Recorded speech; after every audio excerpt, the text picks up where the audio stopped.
राजा चीकू रानी की बात मानते हैं और सेनापति को बुलाकर उन्हें आदेश देते हैं। सेनापति, किसी गुप्तचर को दक्षिण दिशा की तरफ भेजिए और वहां के हालात पता कीजिए। राजा ने जैसा कहा, सेनापति ने वैसा ही किया। रानी का संदेह सही निकला। दक्षिण दिशा से उनके राज्य पर हमला होने वाला था। राजा ने बिना देर किए दक्षिण दिशा के लिए प्रस्थान किया और दूसरी सेना की सारी योजना पर पानी फेर दिया। युद्ध जीतने के बाद सामने वाली सेना के जो भी सिपाही जिंदा थे, उन्हें राजा बंदी बनाकर अपने राज्य में ले आए। उनमें से सेना का सेनापति भी आ गया था। सारा नगर इस खतरे के टलने का उत्सव मना रहा था। राजा जैसे ही युद्ध से लौटे, सीधा चीकू रानी के कक्ष में चले गए। आपने तो हमें हैरान कर दिया। आपको ये सब कैसे पता? शांत हो जाइए महाराज, अभी अभी इतने भीषण युद्ध से लौट कर आए हैं, थोड़ा विश्राम कर लीजिए। आज हमने आपके पसंद का भोजन बनवाया है, आपको बहुत पसंद आएगा। राजा चीकू रानी के गुणों से पहले से ही प्रभावित थे, लेकिन इस घटना के बाद चीकू रानी के लिए उनके मन में प्यार और सम्मान और भी बढ़ गया।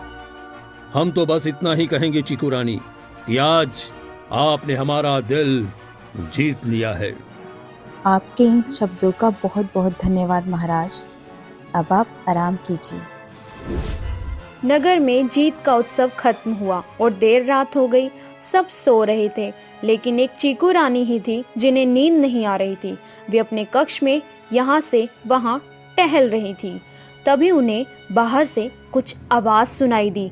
चीकू रानी बाहर आई और उन्होंने देखा कि मंजली रानी मधुमती महल से बाहर जा रही थी। अरे, ये तो मधुमती दीदी हैं, लेकिन ये इतनी रात में यहाँ क्या कर रही हैं?